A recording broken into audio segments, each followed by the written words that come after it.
కుంభరాశి ధనిష్ట 3 పాదములు, శతభిష 4 పాదములు, పూర్వభాద్ర 3 పాదములు. ఆదాయము 14, వ్యయము 14, రాజపూజ్యత 6, అగౌరవం 1.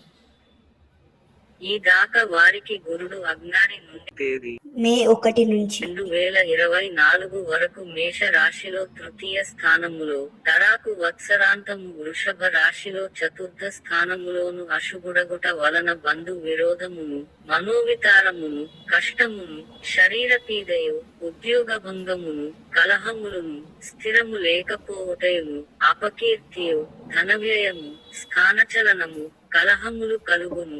శని అబ్జారి వత్సరాంతము వరకు కుంభ రాశిలో అన్మస్థానములో అశుభుడగుట వలన అపకీర్తియు, చంచల బద్ధియు, మనోవిచారమును, భయమును, రోగమును, బంధు విరోధమును, దుఃఖమును కలుగును. రాహువు అల్లాది నుండి సత్సరాంతము వరకు మీన రాశిలో ద్వితీయ స్థానములో అశుద్ధుడగుట వలన మనస్తాపమును, అవకీర్తియు, సోదరులతో కలహములను, వివిధ రూపముల కష్టములు కలుగును.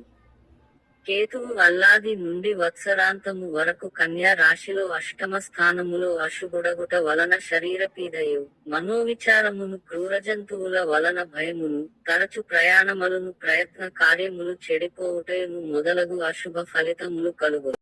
శుభం. చూపించిన దాని మీద వస్తే సబ్స్క్రైబ్ అవుతుంది. సబ్స్క్రైబ్ చేసుకొని బెల్ ఐకాన్ ఆన్లో పెట్టుకోండి. లైక్ చేయండి, షేర్ చేయండి, కామెంట్ చేయండి.